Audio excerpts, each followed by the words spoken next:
January. Bitter in Wyoming territory. Doesn't knock. It barges in. Wind off the bighorn sliced through 3 layers of wool like they were lace. That morning, I rode into Pine Ridge Hollow with a side of venison for Harlan's lodging house. My breath freezing white before it cleared my beard. Main Street was empty except for smoke rising straight up from chimneys. Too cold even for the wind to move it proper. Through the frosted kitchen window, I saw her. Couldn't have been more than 12, dragging a cast iron pot near big as herself. When she reached up to hang it on the wall hook, her sleeve slipped back. The bruises ran from wrist to elbow, purple and yellow overlapping like some terrible calendar. She caught me looking. The fear that crossed that child's face. Lord, I'd seen it before. In the war, in prisoners' eyes, who knew what was coming? She yanked the sleeve down fast, burned her hand on the stove rim doing it, didn't even flinch. That's when Harlan appeared behind her and slammed her face first into the counter. Something in me that had been dead 15 years woke up. And through that dining room doorway, I could see every soul at breakfast had witnessed it, too. I tied my horse and carried the venison around back. The kitchen door was frozen shut, had to kick it twice before the ice gave way with a crack like a gunshot. The girl was standing at the stove, one hand pressed to her forehead where it had hit the counter. Blood seeped between her fingers. She didn't look up when I entered, just kept that hand pressed tight and reached for a pot with the other. "You're bleeding," I said. "I'm clumsy." Her voice was barely a whisper. "Mr. Harlan says I need to be more careful." The kitchen smelled like lard and fear. The kind of smell that gets into wood and won't leave. Harlan came through the dining room door, wiping his hands on a towel. "Mr. Donovan, right on schedule." He smiled. The way a man smiles when he knows the cards are in his favor. "Set the venison by the cold box. Girl will cut it up later. That child needs a doctor. That child needs discipline." Harlan's voice didn't change. Pleasant. Reasonable. She dropped an entire pot of potatoes. Second time this week. At some point, consequences have to mean something. The girl kept her eyes on the floor. Her hands were shaking. She's 12 years old and lazy as a summer cat. Harlan stepped closer to me, not threatening, confiding, man to man. I took her in 3 years ago when her parents died, fed her, clothed her, gave her work so she'd learn responsibility.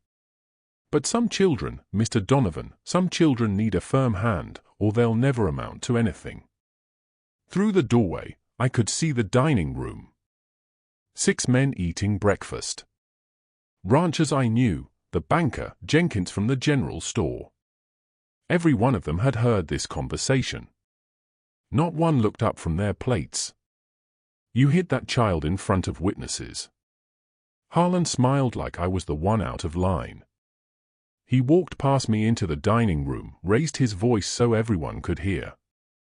"Gentlemen, Mr. Donovan here seems to think I'm too harsh with my ward. What do you think? Should I let her burn down my kitchen? Should I cuddle her when she wastes food that costs me money?" The banker looked up. "Children need discipline, Vance. Everyone knows that. My paw would have tanned my hide for less." One of the ranchers added, "You're doing the Lord's work, taking in orphans." Harlan spread his hands. "You see, I appreciate your concern, Mr. Donovan, but I've got the law on my side. Legal guardianship, everything proper and recorded. The girl is my responsibility, and I'll raise her as I see fit. There's a difference between discipline and cruelty." "Is there?" Harlan's voice went cold, mask slipping just enough to show what lived underneath. "Because from where I stand, you're a dried-up widower with no children of your own, no family, no right to tell me how to run my household. Maybe you should worry about your own affairs before you stick your nose in mine." The dining room went quiet. The kind of quiet that has weight. I looked at each man at those tables, men I'd known for years, men I'd done business with. Not one would meet my eyes. The girl's name, I said. What's her name? Harlan smiled. Lila? Not that it matters much. She'll answer to girl just fine. And the boy, I just noticed him. 8, maybe 9 years old, sweeping the back corner.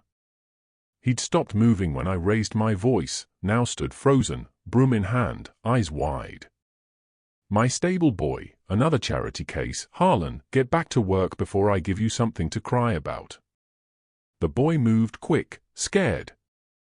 I stood there feeling the cold seep up through the floorboards, the sound of forks scraping plates, the smell of bacon grease and wood smoke, and underneath it all, the smell of fear on children too young to know there should be another way to live.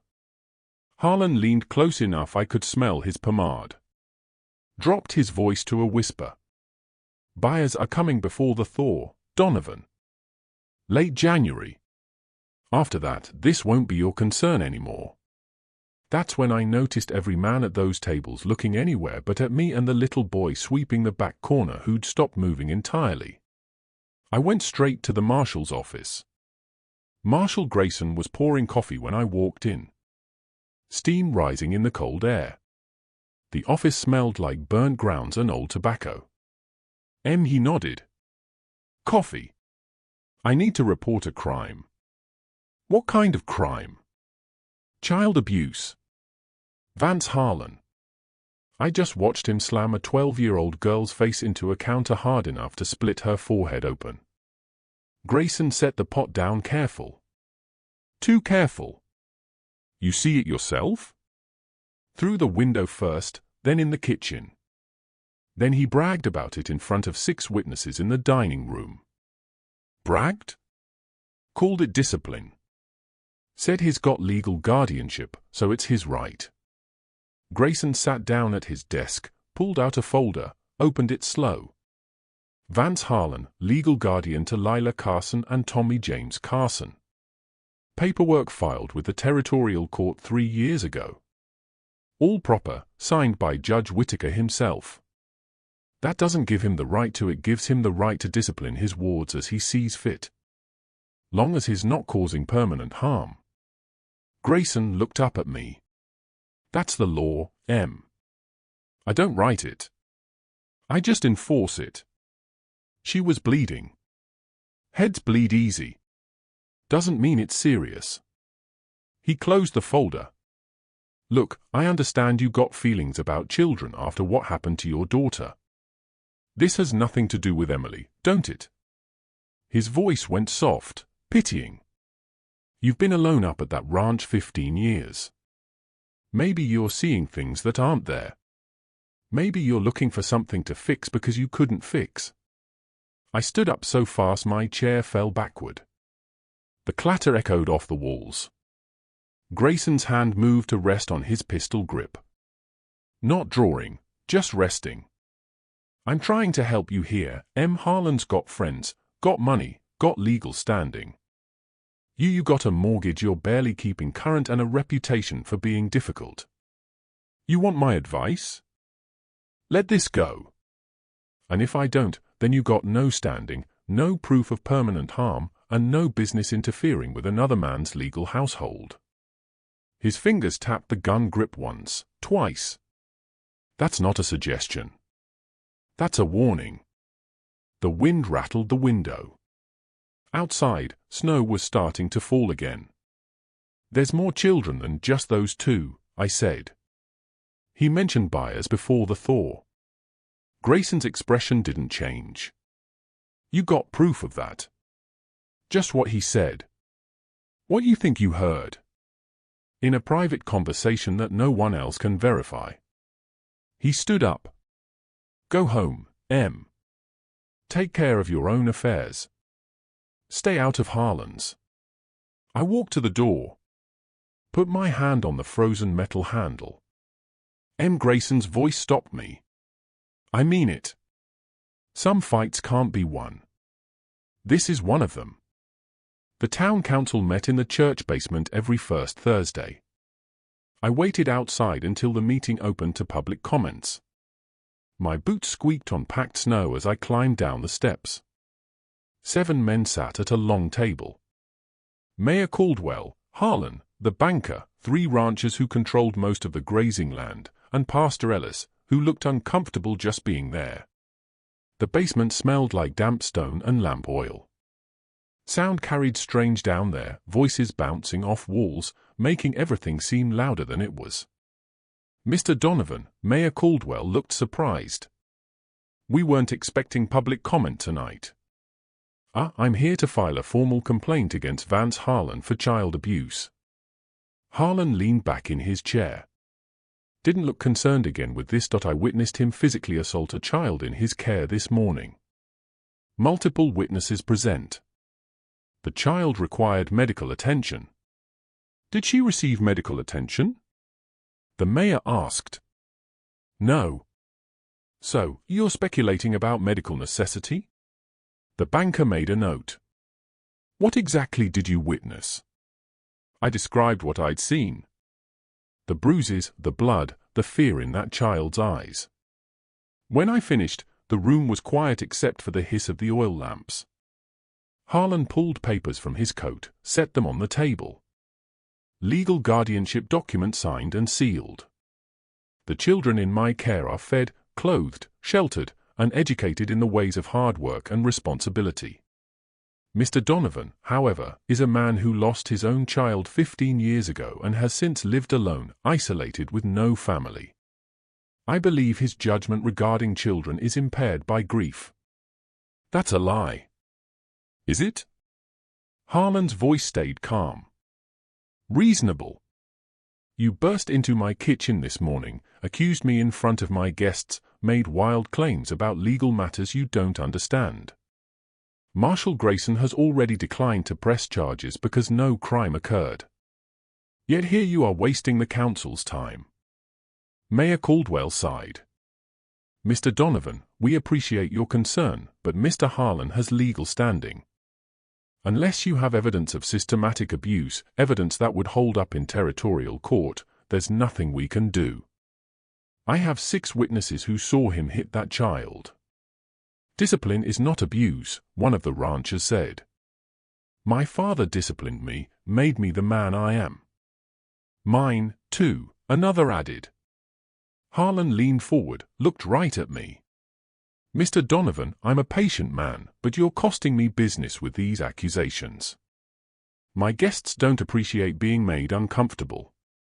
If you continue this harassment, I'll have no choice but to pursue legal remedies, slander, defamation, loss of income. The girl's bleeding. The girl is clumsy. That's why she needs discipline. The pastor cleared his throat. Perhaps Mr. Donovan could be appointed to check on the children periodically as a neutral observer. No. Harlan's voice went hard. I won't have a man with no children of his own dictating how I raise mine. The law is clear. The children are mine. The way he said that word, mine, like they were horses, property. Mayor Caldwell banged his gavel. This complaint is dismissed for lack of evidence. Mr. Donovan, you're advised to cease this harassment immediately. Meeting adjourned. I stood there while they filed out. Harlan was last. He stopped next to me. Close enough. I could smell his pomade and something underneath it. Something sour. There were 6 children before her. Donovan. His voice was barely a whisper. Where do you think they went?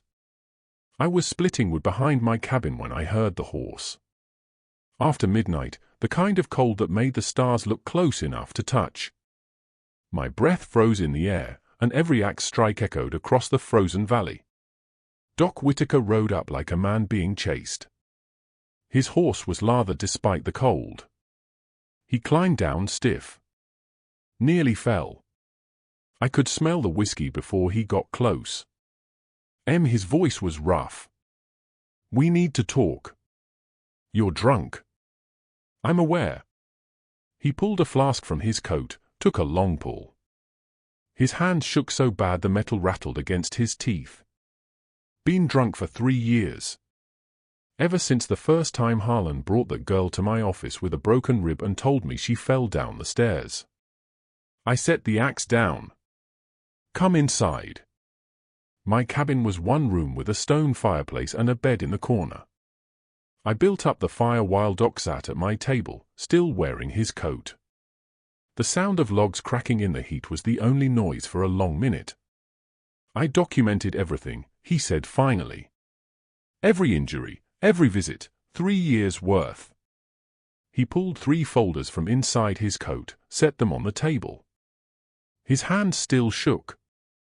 6 children, M6 that I treated before, Lila, burns, fractures, lacerations, and I wrote it all down like it mattered, like I was doing something and then I did nothing. His voice broke. Every time Harlan had an explanation, clumsy child, accident-prone, needed firm guidance. And I nodded and I smiled. And I took his money and I went home and I drank until I couldn't see their faces anymore. I opened the first folder. A boy named Samuel, 10 years old, treatment dates going back 5 years, then nothing. Last entry said, relocated to relatives in Nebraska. Did he? No. Doc took another drink. I checked. No relatives, no forwarding address. Harlan told the town the boy was too difficult to manage. Sent him away for everyone's safety. He gestured at the other folders. Same story 6 times. They disappear and everyone accepts whatever Harlan says because it's easier than asking questions. The fire popped. Sparks drifted up the chimney outside. The wind was picking up. That particular howl that meant more snow was coming. Why now? I asked. Why tell me now? Because I heard what happened at the council meeting. Because you're the first person in 3 years who's tried to do something. And because he pulled out one more folder. Recent Lila came to my office last week alone late at night. Said Harlan had locked Tommy in the stable as punishment. No blankets. Temperature was 10 below. Asked if hypothermia could kill a child. I felt something cold settle in my chest that had nothing to do with the weather. I told her yes, told her to wake me if it got worse. She thanked me and left. Doc's voice was barely a whisper now. And I let her walk back to that lodging house alone in the dark. Didn't follow. Didn't check on the boy. Didn't do anything. Just poured another drink and told myself it wasn't my problem. Is the boy alive? Yes, for now. He met my eyes. Harlan mentioned buyers to you. He's not lying. Every January, men come through on the train, stay at the lodging house, private meetings, then a child disappears. Been happening for years. And Marshall Grayson knows, has to know. But Harlan pays well, and Grayson's got a family to feed. Easy to look the other way when the alternative costs everything. The wind rattled the windows. Through the frost, I could see snow starting to fall. Heavy, the kind that buried things. What do you want from me, Doc? I want you to do what I should have done 3 years ago. He pushed the folders across the table. Use these however you need to. I'll testify if it comes to that. I'll lose my practice, my reputation, everything.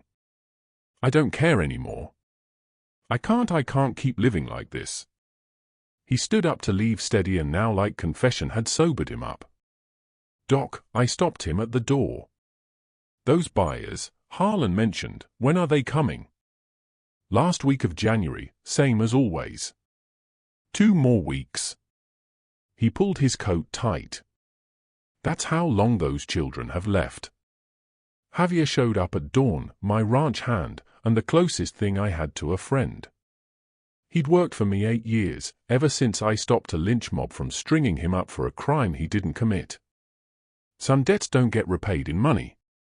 He rode up quiet. The way he moved when he'd been tracking something. I was already up, coffee on, reading through Doc's files by lamplight. You look like hell, Marcus, but didn't sleep. I've been watching the lodging house like you asked. He poured himself coffee. His hands were steady, but his eyes were tired. The girl, Lila, Harlan locked her in the cellar last night, 3 hours.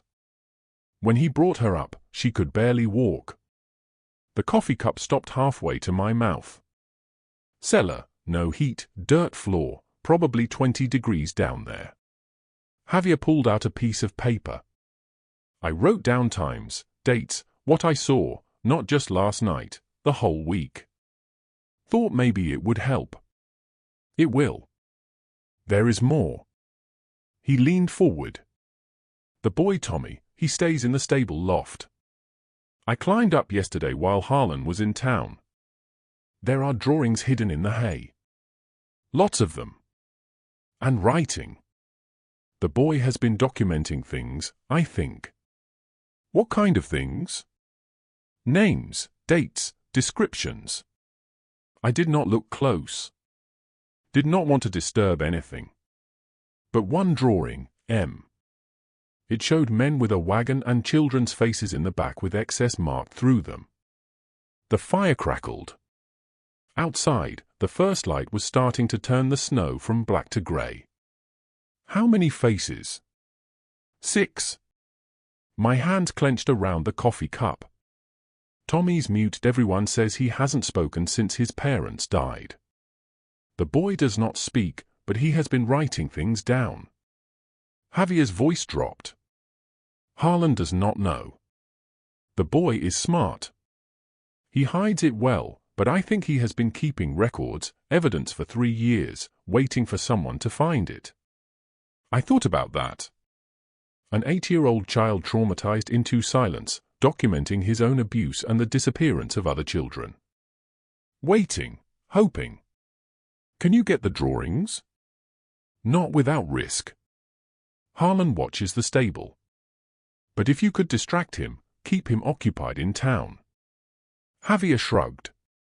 Maybe. I stood up, walked to the window. Snow was falling heavier now. The kind of storm that closed roads and trapped people where they stood. 2 weeks until the buyers come, I said. 2 weeks to gather evidence, find allies, and figure out how to save 2 children from a man the law says owns them. Javier nodded. Then we better get started. That's when we heard it, distant, but carried clear in the cold air, the sound of hoofbeats coming fast up the mountain trail toward my cabin. The rider was Jenkins's boy, 16 years old and shaking from more than cold. He climbed down from his horse like his legs didn't want to hold him. Mr. Donovan, my paw sent me, said you should know right away. Know what? The Ranchers Association. They had an emergency meeting this morning. The boy pulled an envelope from his coat. His hands shook handing it over. They voted unanimous. I opened it. The paper was thick. Official, the kind that costs money to print. Due to concerns regarding reliability and character, the Ranchers Association hereby terminates all contracts with Marcus Donovan, effective immediately. All outstanding deliveries are cancelled. Future business is suspended pending review. Javier read over my shoulder. Said something in Spanish I didn't catch. There's more. The boy said the bank. Mr. Barrett sent word he needs to see you today. Said it was urgent regarding your mortgage. I looked at the boy. Your paw sent you out in this storm just to deliver bad news. No, sir. He sent me to tell you he's sorry. Said to tell you he voted against it, but he was the only one. The boy's voice cracked. Said Harlan threatened to pull all his business from the store if P didn't fall in line. We can't afford to lose Harlan's account, Mr. Donovan. We just can't. The snow was falling so thick now I could barely see my barn. The boy climbed back on his horse and rode off into the white. Disappeared like he'd never been there. How much do you owe the bank? Javier asked. Enough. I folded the letter, put it in my pocket.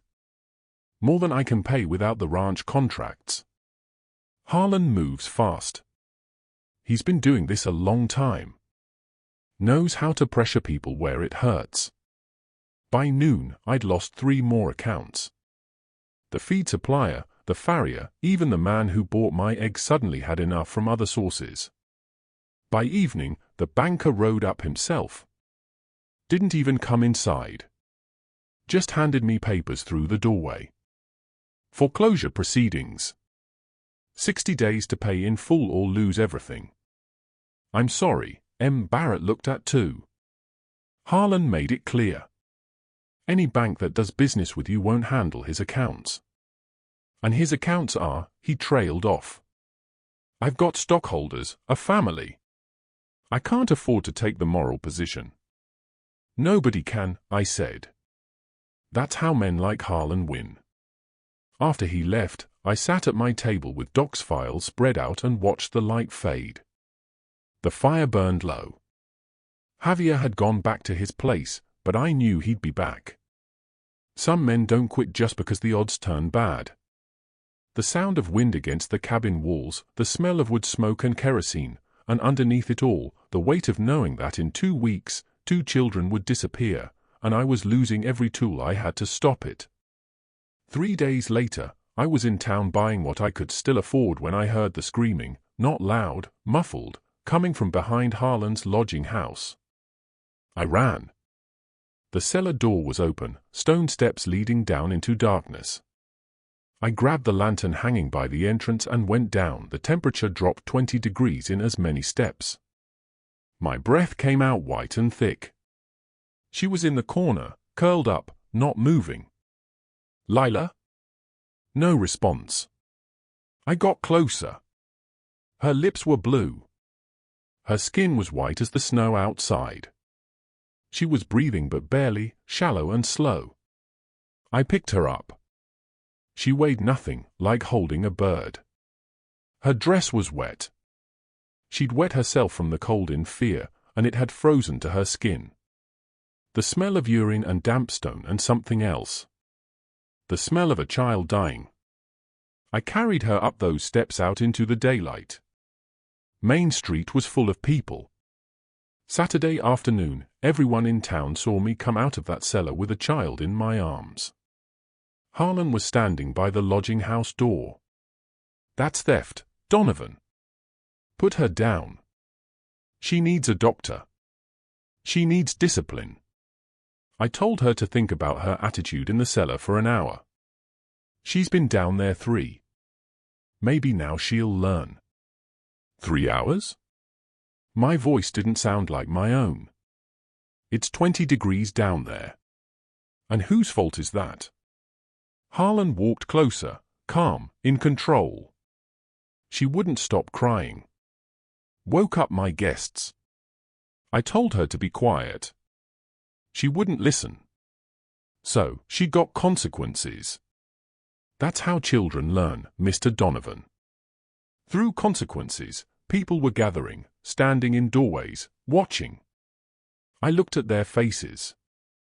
The baker, the seamstress, families I'd known for years. Someone get Doc Whitaker, I said. Nobody moved. She's dying. She's learning. Harlan reached for her. Now give her back before I have the marshal arrest you for theft and kidnapping. I stepped back. Touch her and I'll break your arm. Harlan's smile went cold. You threatening me in front of witnesses? Marshal? Grayson was already there, hand on his gun. Don't make this worse. Worse? Look at her. I'm looking at a man interfering with legal guardianship. Put the child down. Step away or I'll have no choice. Lila made a sound, weak, barely there. Her eyes opened just a crack. Looked at me. And I saw in them what I'd seen 15 years ago in my daughter's eyes as she died. The question, why didn't you save me? Harlan reached out, put his hand on Lila's arm. She's my legal property, Donovan. Mine to discipline as I see fit. The law says so. The marshal says so. Every person on this street says so by their silence. He leaned close. You'll pay for this theft. She's my legal property. The way he said it. Property, not child, not person. Property. I turned and walked toward Doc's office. Grayson didn't stop me. Nobody did. They just watched. Harlan's voice followed me down the street. This isn't over, Donovan. You hear me? This isn't over. Behind me, I heard the sound of doors closing, one after another, the whole town turning away. Doc's office smelled like carbolic and old coffee. He had a coal stove going, and the heat hit like walking into summer. I set Lila on his examination table. She was conscious now, but shaking so hard her teeth rattled. Jesus, Doc was already moving. Get those wet clothes off her. There's blankets in the cabinet. I turned away while he worked. Heard the sound of scissors cutting through frozen fabric. Lila didn't make a sound. Not a whimper, not a cry. That scared me worse than the screaming would have. Hypothermia, early stages. Doc wrapped her in wool blankets. Another hour and he didn't finish. Didn't need to. I'll heat water for a bath. Warm her up slow. Do it. I'll make something hot for her to drink. I filled the tin tub from Doc's reserve. Heated water on the stove until it was body temperature. Not hot. Doc said hot water could shock a frozen body into cardiac arrest. Had to warm her up gentle, like coaxing life back into something that had almost given up on living. While the water heated, Doc got her to drink warm milk. Small sips. She held the cup with both hands, and I could hear her teeth clicking against the rim. After the bath, we wrapped her in every blanket Doc owned and sat her by the stove. Color was coming back to her face. Not much, but some. What's your name, child? Doc asked gently. Lila? Her voice was rough, barely used. Lila May. How old are you, Lila? 12, I think. I'm not sure anymore. You're not sure? Mr. Harlan says I'm too stupid to remember my own birthday. Says orphans don't get birthdays anyway. Says I should just be grateful he feeds me. Doc's hands clenched. I saw him take a breath, force himself calm. Your birthday is August 9th. You were born in 1877. Your mother's name was Margaret. Your father was Henry. She looked up at him, eyes wide. How do you know that? Because I was the doctor who delivered you right here in this office. Your mother? She was. He stopped. Started again. She was a good woman. Kind, strong. She loved you very much. Tears started down Lila's face. First tears I'd seen from her. She did? She did. Doc's voice was thick. And she would have died before she let anyone hurt you the way Harlan has. Lila was quiet for a long moment, just crying. Silent tears that said more than words could. Then she whispered 6 words that changed everything. My mother was Margaret Red Elk. Doc and I looked at each other. Red Elk, I said. That's Sioux. Half Sioux. My grandmother. Lila pulled something from inside her dress. A copper locket on a rawhide cord. She gave this to my mother. My mother gave it to me. Mr. Harlan tried to take it. Said I didn't deserve nice things, but I hide it. I hide it good. She opened the locket. Inside were 2 tiny photographs, a man and a woman. And behind the photographs, a small braid of dark hair tied with a strip of quill work. May I? Doc asked.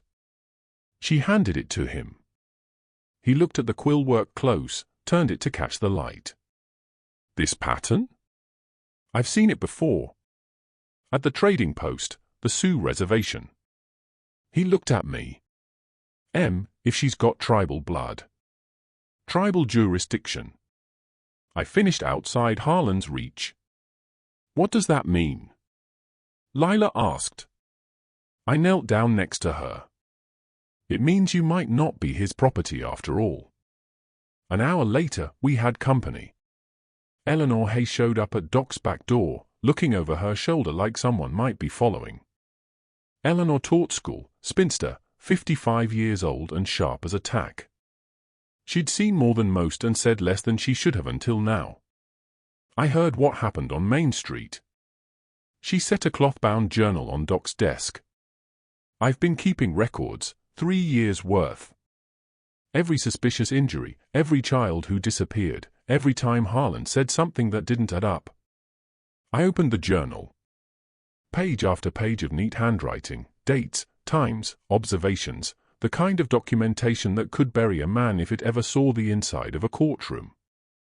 Why now? Doc asked. Because I'm ashamed, her voice shook.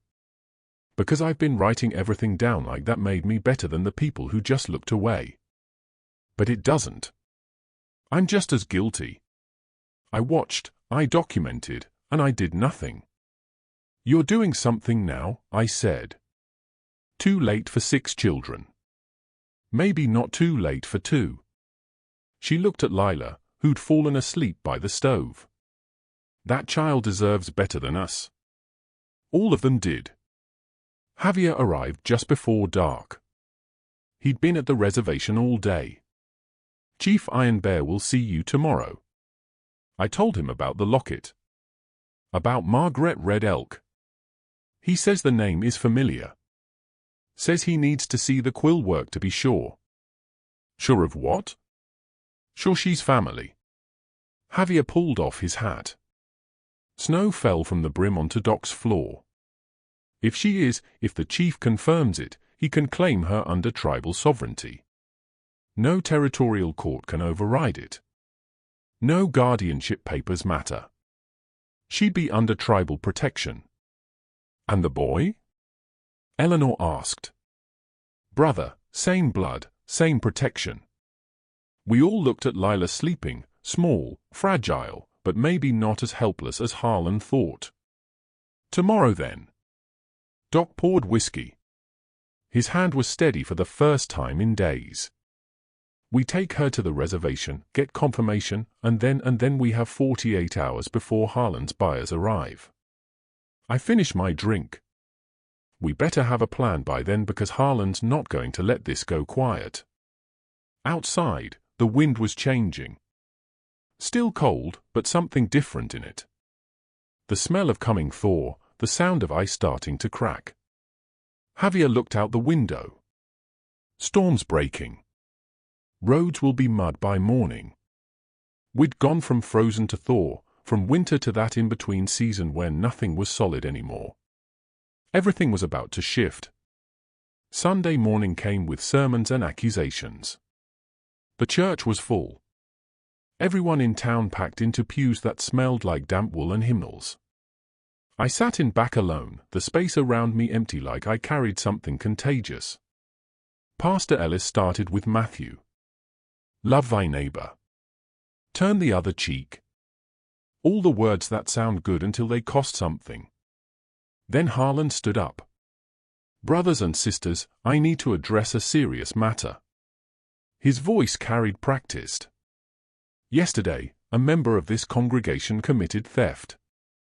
Kidnapping. Took my legal ward from my property without permission. Put his hands on a child who is not his. All of you saw it. Heads nodded. The sound of shifting bodies on hardwood. I am a patient man, a Christian man. I took that child in when no one else would. Fed her, clothed her, tried to give her discipline and purpose. And how am I repaid? With accusations, with interference, with theft. He looked right at me. Marcus Donovan is a man consumed by grief. A man whose judgment has been impaired by tragedy.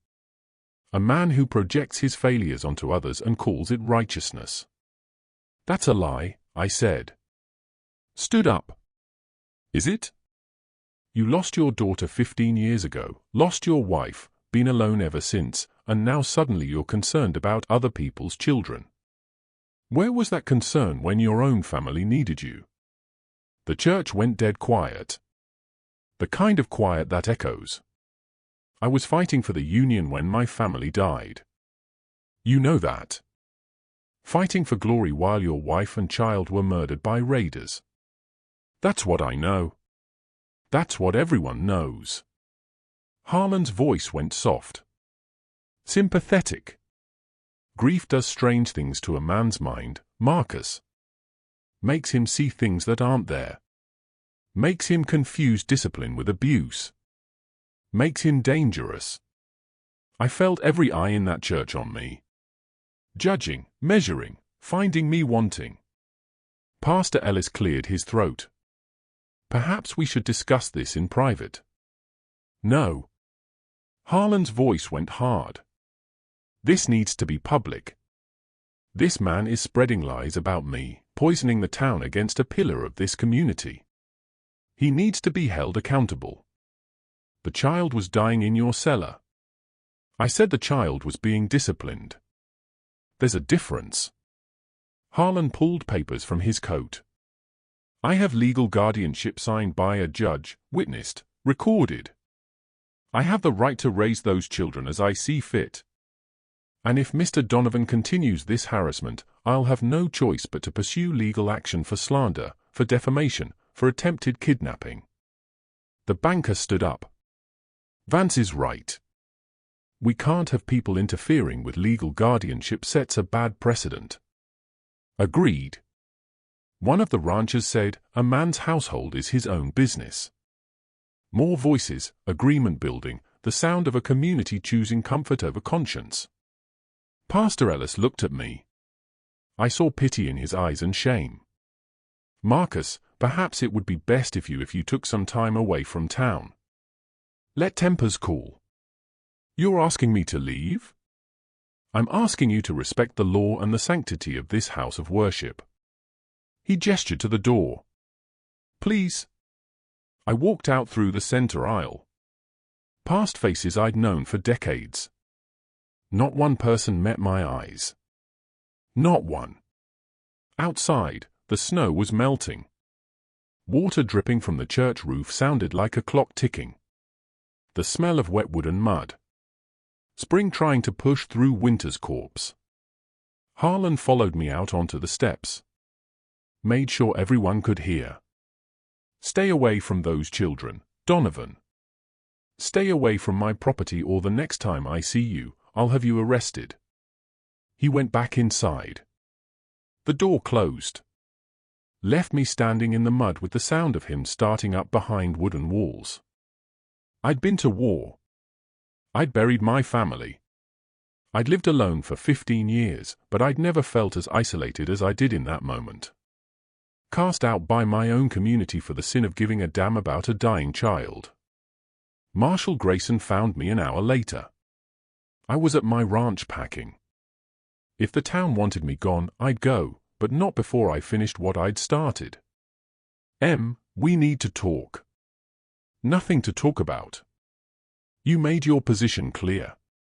Did I? He closed the cabin door behind him. Or did I do what I needed to do to keep Harlan comfortable? Keep him thinking he's won. I stopped packing, looked at him. Grayson pulled back his coat, not to show his gun, to show what was underneath. A second badge, smaller, different shape. Territorial investigator appointed by the governor's office 2 years ago. Undercover. His voice was low, urgent. I've been building a case against Harlan since before you ever noticed those bruises. But I needed him to expose himself. Needed him to get confident. Needed someone to push him into making mistakes. You used me. I needed you. Still do. He pulled out a small ledger. This is a copy. The original is hidden. Names, dates, payments, every child Harlan sold, every buyer who came through. 2 years of documentation. But it's not enough for a conviction. I need witnesses. I need testimony. I need him to move on those children so we can catch him in the act. Those buyers come in 2 days. I know. And when they do, I'll be ready. But I need you to trust me. I need you to play along. Let Harlan think he's won. Let him get comfortable enough to make his move. And if he hurts those children in the meantime? He won't. He needs them healthy for sale. I've been monitoring him close. He knows he's being watched, even if he doesn't know by who. Grayson put the ledger away. I'm asking you to trust me. I know I haven't given you reason to, but I'm asking anyway. The wind rattled the windows. Outside, I could hear water running. The creek starting to flow again after months of being frozen solid. Everything was melting, moving, changing. What do you need from me? Keep pressure on him. Keep him focused on you as the threat. While he's watching you, he won't notice me closing in. Grayson moved to the door, stopped. I'm sorry for what I said before, for making you think I didn't care. I care. I've cared for 2 years. I'm just playing a long game. After he left, I sat at my table with Doc's files spread out. Outside, the sound of melting snow, the smell of mud and wet earth, and underneath it all, the weight of knowing that in 48 hours, everything would come to a head. Harlan thought he'd won. Thought he'd isolated me, broken me, cast me out. He was wrong. The trap wasn't for me. It was for him, and he'd walked right into it. Monday morning brought cold rain instead of snow. The kind that soaks through everything and won't let you get warm. I was at my cabin when the first one came. Jenkins, the general store owner, he rode up through the mud, his horse slipping on the trail, got down slow, stood there in the rain like he'd forgotten how to move. Come to tell me to leave town. No, I came to. He took off his hat. Rain ran down his face mixed with something else. I came to say I'm sorry for the council meeting, for church yesterday, for 3 goddamn years of looking the other way. I didn't say anything. Just waited. My daughter, she's 9, asked me last night why nobody helped the little girl at the lodging house, why Mr. Harlan was allowed to hurt her. His voice broke. I didn't have an answer. Told her to mind her own business. And she looked at me like she didn't know who I was anymore. The rain drummed on the cabin roof, steady, relentless, the smell of wet earth and shame. Can't sleep, keep seeing my daughter's face. Keep thinking about those other children, the ones who disappeared. I sold Harlan supplies for 3 years. Rope, chains, lock boxes. Never asked what they were for. Just took his money and told myself it wasn't my concern. It wasn't your concern, I said. That's what everyone decided. We were wrong. He looked up at me, red-eyed, exhausted. Tell me what I can do. Tell me how to fix this. Can't fix what's already done. Can only try to stop what's coming. Then tell me how to stop it. Before I could answer, another horse came up the trail. The banker Barrett. He dismounted in the mud, his fine coat already ruined. Behind him 2 more riders, the seamstress, one of the ranchers. By noon, there were 12 people standing in my yard in the rain. Not everyone, not even most, but enough to matter. The seamstress spoke first. Her voice was quiet, hard to hear over the rain. I made clothes for 6 children over the years, small sizes. Then Harlan would place new orders, different sizes, different children. I never asked where the old ones went.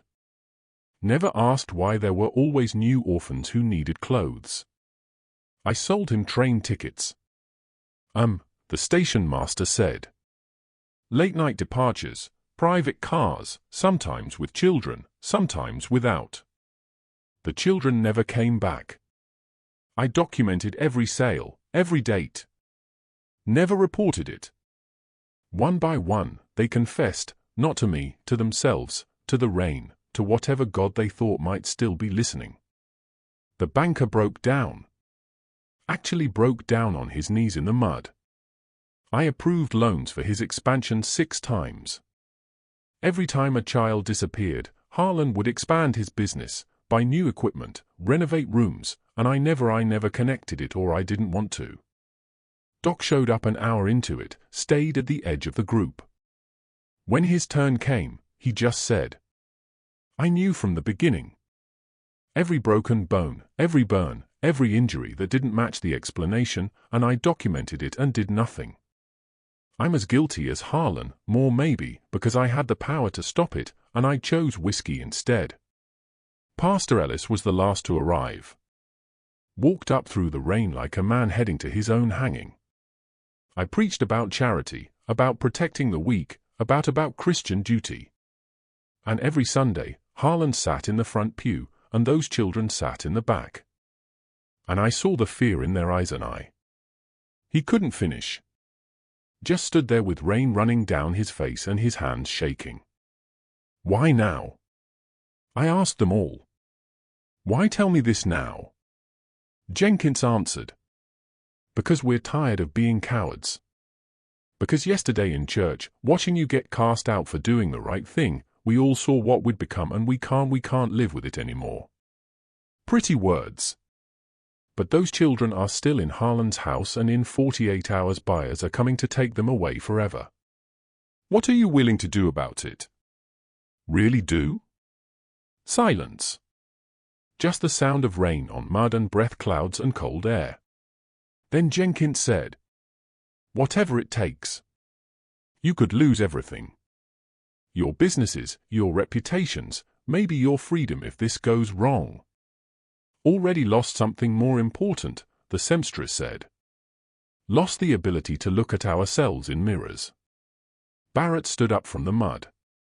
"What do you need from us?" I looked at them. A dozen people, ordinary people, shopkeepers and ranchers, and a banker who'd probably never thrown a punch in his life. Not soldiers, not lawmen, just people who'd finally found the spine to stand up. "I need witnesses. I need you to be ready to testify to what you've seen, what you've documented, what you know." I looked at document. All of it, no matter the cost. "We'll testify," the pastor said. "All of us. And I need you to trust Marshall Grayson. He's not what he seems. He's been building a case for 2 years, but he needs Harlan to make his move. Needs him to show his hand in front of witnesses he can't threaten or buy." "What kind of move?" Jenkins asked. "The sale.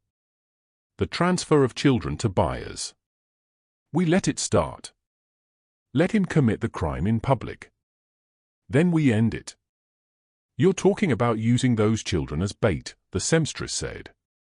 "I'm talking about the only way to catch a man who's been doing this for years. The only way to make charges stick that he can't wriggle out of with lawyers and influence and legal guardianship papers."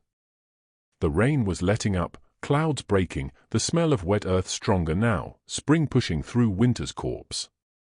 "There's one more thing," I said. "The children have Sioux blood. Their mother was Margaret Red Elk. If Chief Iron Bear confirms it, they can claim tribal jurisdiction. Be put under tribal protection. Harlan's guardianship papers won't mean anything." Margaret Red Elk. The pastor's eyes went wide. "I married her to Henry Carson. 15 years ago, I knew her mother. She was Sioux. Married a white trapper. Margaret was their only child. Can you testify to that?" "I can do better. I have the marriage records, birth records, everything documented." He looked at me. "If you can get those children to the reservation, if the chief will claim them, Harlan loses all legal standing immediately. That's the plan. Tomorrow, before the buyers arrive. Get them to the reservation, get them under tribal protection, then let Harlan make his move when he realizes they're gone. Let him expose himself trying to get them back. He'll come with guns, one of the ranchers said. Harlan doesn't lose gracefully. Let him come. Long as Grayson's there to see it. Long as all of you are there to witness it. I looked at each face. This only works if we're all in. All of us.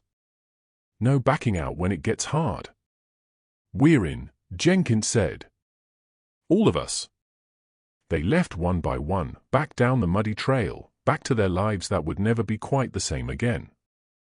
The rain had stopped. Clouds were breaking up. And through the gaps, I could see stars starting to come out. Doc stayed behind. Think they'll hold when it matters? Don't know, but it's more than we had yesterday. That's not saying much. Javier arrived after dark, brought Eleanor and Marshal Grayson with him.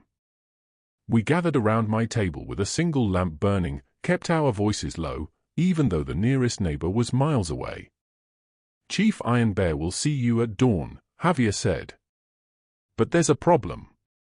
The trail to the reservation is mud, deep, impassable for a wagon. We'll have to go on horseback through the high pass. How long? For hours, maybe 5 if the children can't ride hard. They can ride, I said. They'll do what they have to do. Grayson spread a map on the table. Here's how this plays out. Tomorrow at first light, M takes the children. Doc, you go with them. You're the only one Harlan might not immediately suspect. Tell him you're taking Lila for a medical examination in the next town over. That buys you a few hours. What about Tommy? Eleanor asked. Javier gets him. Says Harlan hired him for stable work, takes the boy out to muck stalls at one of the ranches. By the time Harlan realizes both children are gone, they're already at the reservation. Grayson looked at me. The moment they're under tribal protection, I move. File formal charges, federal trafficking, murder, everything we've documented. Harlan will run, Eleanor said. No, he'll come for them. He's got too much invested, too much money promised to buyers who are already en route. Grayson's finger traced a line on the map. He'll go to the reservation, demand the children back, and when the chief refuses, when Harlan threatens force, when he shows what he really is in front of witnesses who can't be bought, he smiled cold. That's when I arrest him with cause, with evidence, with witnesses. The buyers, I asked. Already being watched. Federal marshals are set up at every hotel in a 50-mile radius. The moment they move toward Harlan's property, they'll be followed. When they show up for the sale, that's not going to happen. When they get angry, when they start making threats and demands, he shrugged. We'll have everything we need. This could go wrong in 100 ways, Doc said. Children could get hurt. People could die. Children are already hurt. 6 are already dead. Grayson's voice went hard. This is our one chance. We don't get another. The lamp flickered. Wind was picking up outside. The smell of coming rain again. The sound of water dripping off the eaves. What about the town? Eleanor asked. When Harlan realizes what's happening, he'll call in favors. Get people on his side. Then we make sure there are more people on ours. I looked at Grayson. Those folks who came today, Jenkins, the banker, the pastor, we keep them ready. Keep them visible. Make it clear that if Harlan moves against us, he moves against half the town. Will they hold? They held today. That's all we can count on. Javier stood up, walked to the door, looked out at the night. I ride for the reservation now. Tell the chief we're coming at dawn. Make sure he's ready to claim the children the moment they arrive. Javier, has to be me. Marcus, you need to stay here. Be visible so Harlan doesn't suspect. He pulled his coat on. Besides, I know the night trails. I'll be there before morning. He rode out into the darkness. The sound of hoofbeats fading, the smell of horse and leather and wet earth, and then silence except for the wind. 48 hours ago, I was alone, I said. Now we've got a plan, allies. A chance. A slim chance, Doc said, against a man who's been winning for years. Slim's better than none. Grayson rolled up his map. Dawn be at Harlan's by 6. Doc makes the excuse about medical examination. Get Lila out clean. Javier gets Tommy. By noon, they're both at the reservation. By evening, this is over. One way or another, Eleanor added quietly. They left, Doc and Eleanor together, Grayson alone, until it was just me in my cabin with the lamp burning low and the sound of wind in the eaves and the weight of knowing that tomorrow everything would break.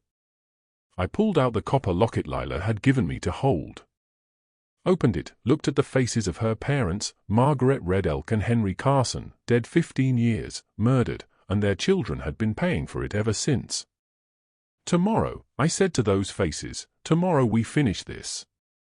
Outside the wind shifted, still cold, but carrying something different now. The smell of pine and clean air. The sound of ice breaking. Spring was coming, ready or not.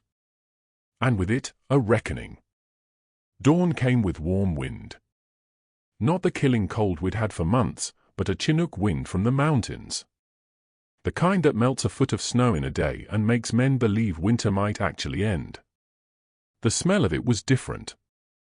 Pine and clean air instead of smoke and ice. I rode into town at 6.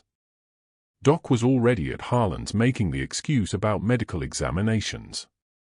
Through the lodging house window, I could see him talking to Harlan, calm, professional. Harlan looked suspicious, but not alarmed. By 7, Lila was in Doc's wagon, wrapped in blankets, heading north. Harlan watched them leave from his porch, but he didn't follow yet. Javier got Tommy out at 8, told Harlan he needed help at the Whitaker ranch. Stable work. Harlan barely looked at the boy, just waved them off. Too focused on watching the road north where Doc had taken Lila. By noon, both children were at the reservation under tribal protection. Chief Iron Bear had confirmed it himself. Margaret Red Elk was his sister's daughter. The Lockett's quill work was made by his mother. The children were family, blood, tribe. The moment the chief spoke those words, everything shifted. Harlan's guardianship papers meant nothing. His legal standing evaporated like morning frost. The children belonged to the tribe now, beyond his reach, beyond territorial law. Harlan realized it by 2 o'clock.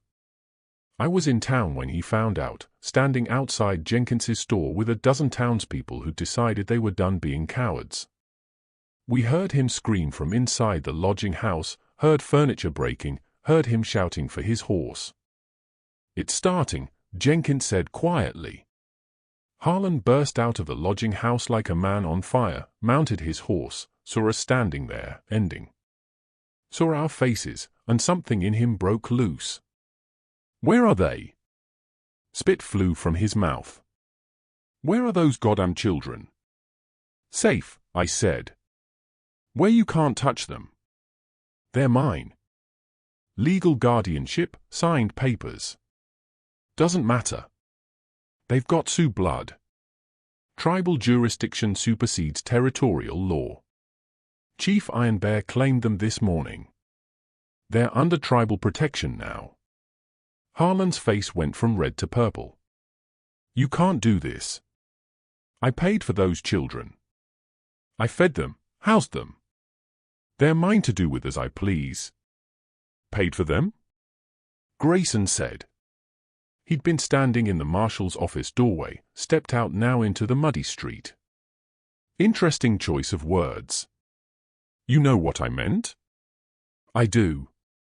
Better than you think. Grayson pulled his real badge. The territorial investigator won. Vance Harlan, also known as Patrick Malone, also known as Peter Morrison. You're under arrest for human trafficking, fraud, conspiracy, and 6 counts of murder. Harlan's hand went to his gun. Don't.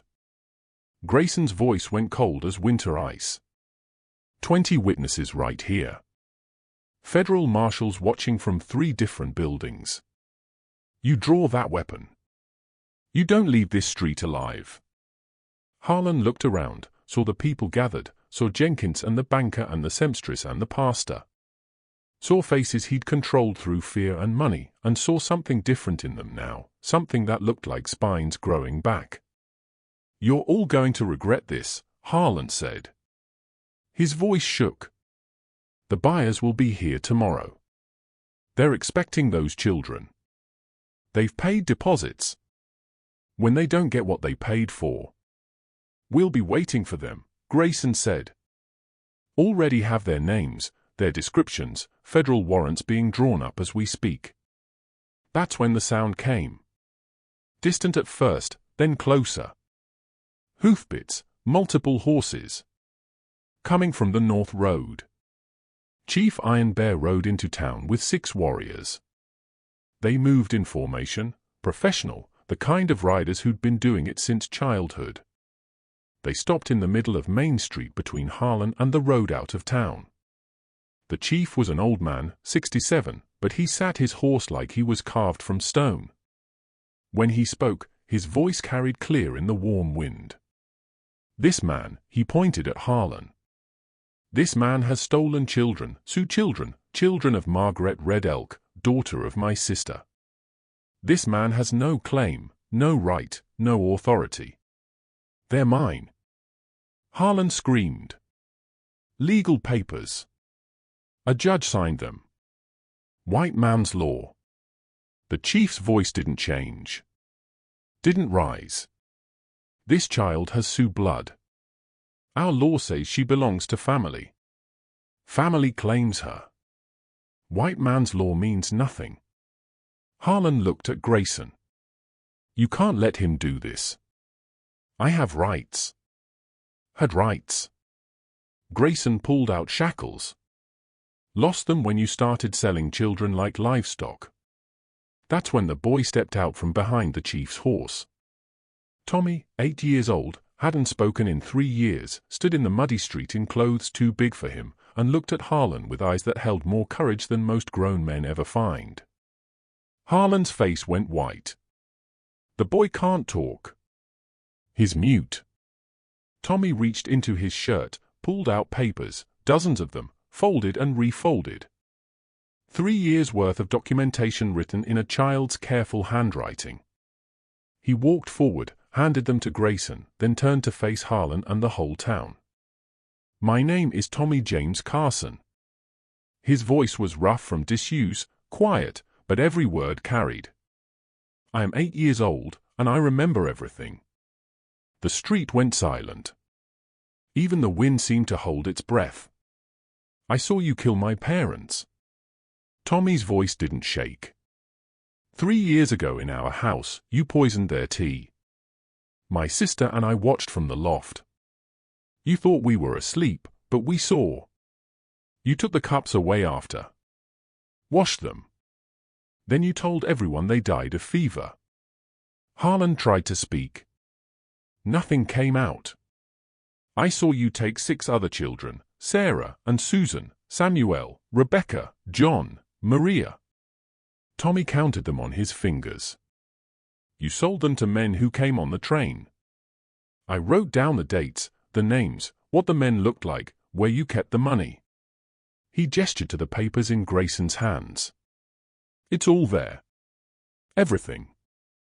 I couldn't tell anyone because if you knew I could write, you would have killed me.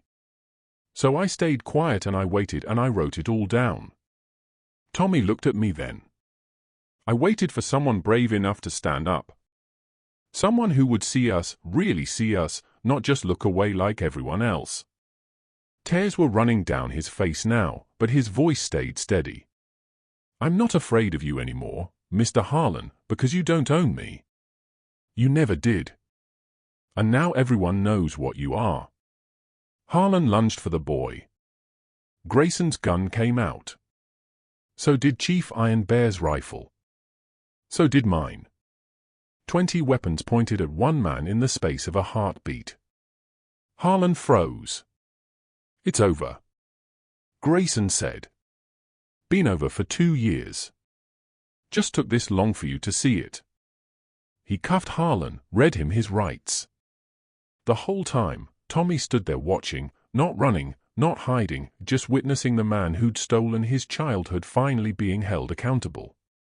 As Grayson led Harlan to the jail, the man screamed. Threats, promises, the kind of desperate noise a cornered animal makes. Nobody listened. We'd all heard enough from Vance Harlan to last 3 lifetimes. The warm wind picked up, carried the smell of pine and thawing earth, and in the distance, I heard the first robin of spring singing like it had something to celebrate. The trial came 6 weeks later.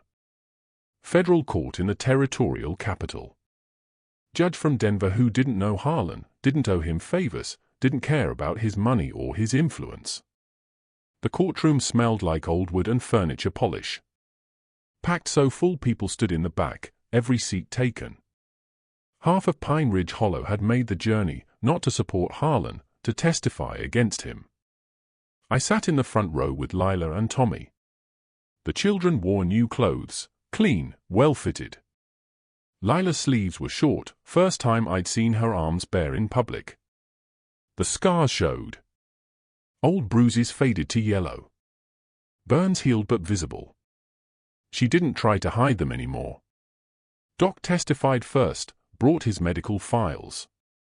3 years of documented abuse. Broken bones, burns, lacerations. 6 other children who'd come before. Each file read aloud. Each injury described in clinical detail that somehow made it worse. Harlan's lawyer tried to argue discipline, tried to claim accidents, but the pattern was too clear, too consistent, too damning. Eleanor testified next. Read from her journal. Every suspicious incident. Every child who disappeared. Every time Harlan's story didn't match reality. 3 years of careful observation from a school teacher who'd been too afraid to act but brave enough to document. The seamstress testified about clothes. Small sizes ordered then replaced with different sizes. New children appearing. Old ones vanishing. A cycle that repeated 6 times in 7 years. The station master testified about late-night train tickets, private cars, children who boarded, adults who departed alone. The banker testified about Harlan's financial patterns. Every time a child disappeared, a large deposit appeared.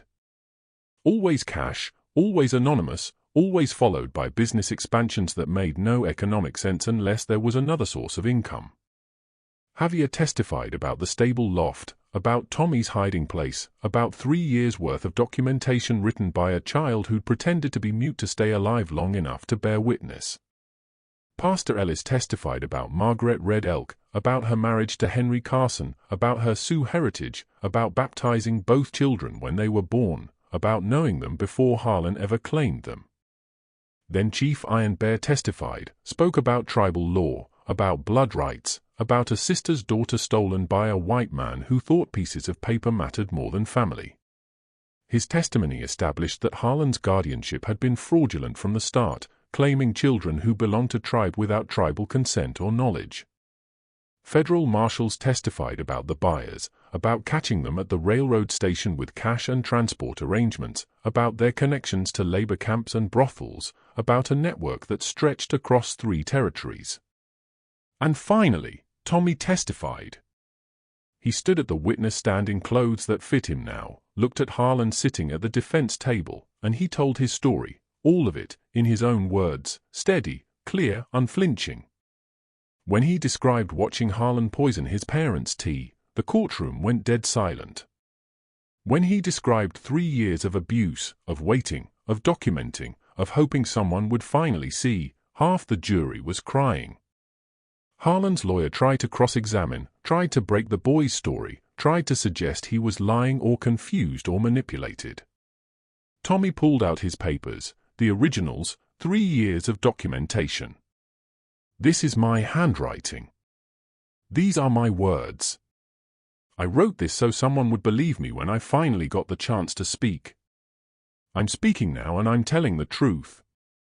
The jury deliberated for 40 minutes. Guilty on all counts. When the judge said the word, nobody in that courtroom could meet Lila's eyes except Harlan, who finally looked afraid, looked small. Looked like what he'd always been underneath the suits and the smile and the respectable facade, a pathetic man who hurt children because they couldn't fight back. The judge sentenced him to hang, set the date for 8 weeks out. Then he looked at Harlan and said, "In all my years on the bench, I've never seen evil wrapped in such thorough documentation of its own crimes. You didn't just hurt these children. You made them witnesses to their own suffering, and that, sir, is a cruelty that deserves no mercy." The adoption ceremony happened on a Saturday in May on the reservation under open sky with warm wind blowing and the smell of new grass and wildflowers. Chief Iron Bear performed it according to tribal custom. Spoken Sioux first, then English. Welcome the children home. Welcome them into the tribe, into family, into belonging that couldn't be stolen or forged or invalidated by white man's papers. But the children had a request. "We want 2 fathers," Lila said.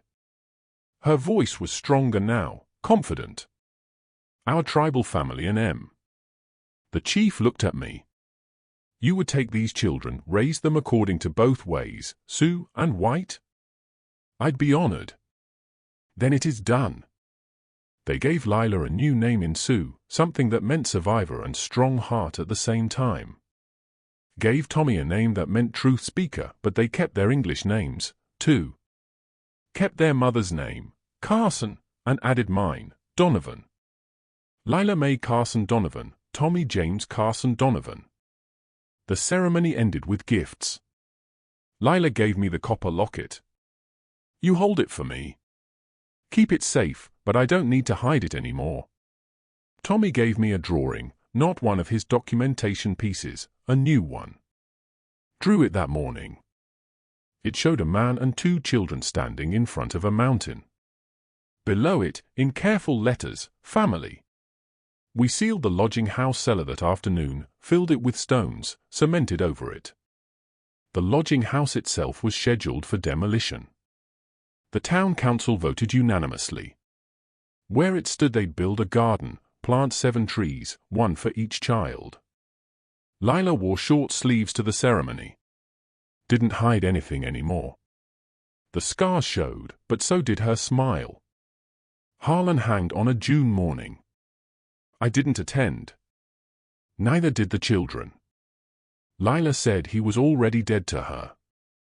Said the day Chief Iron Bear walked through that door, the day Tommy spoke his truth, that's when Harlan died. Everything after was just formality. We were sitting on my porch when it happened. The 3 of us watching the sun come up over mountains that didn't look quite as lonely anymore. "You think he suffered?" Tommy asked. "Does it matter?" He thought about it. "No, I guess not. He's gone. We are here. That's what matters." Lila leaned against my shoulder. "Can we have pancakes for breakfast?"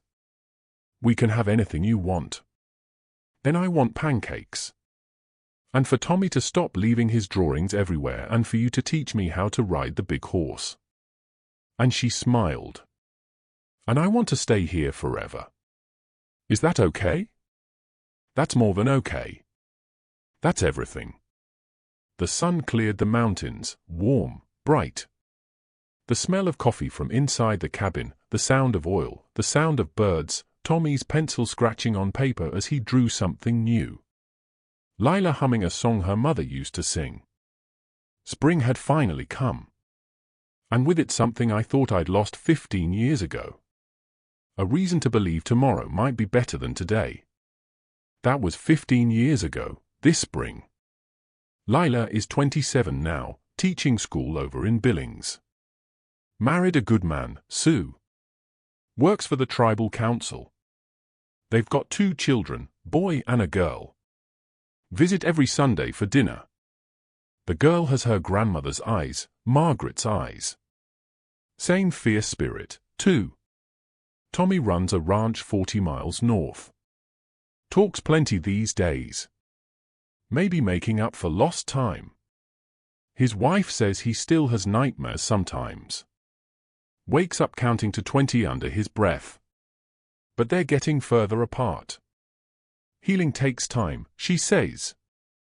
And he's got all the time in the world now. Pine Ridge Hollow changed after the trial. New laws about orphans. New sheriff when Grayson retired. He gave me his badge before he left. Said I'd earned it more than he ever did. I keep it in a drawer. Don't look at it much. The lodging house burned down 5 years back. Accident, they said. Nobody rebuilt it. Where it stood is a garden now tended by the church ladies. 7 trees, 1 for each child, growing strong, growing tall, outliving the man who thought he could erase them. Doc Whitaker stayed sober till he passed last winter. Eleanor still teaches. Javier's sons work my ranch now. The old man comes by every day anyway. Says he likes the company. Says it reminds him that good men can still win sometimes. Some folks still think I should have minded my business. But I sleep sound these days. And that's worth more than any man's good opinion. January cold doesn't scare me anymore. I learned something that winter. The human heart can freeze solid if you let it. Or it can thaw, beat again. All it takes is deciding that somebody else's pain matters more than your own comfort. Family ain't just blood. It's who you'd walk through a blizzard for. And who'd walk through one for you. That's all there is to say about it.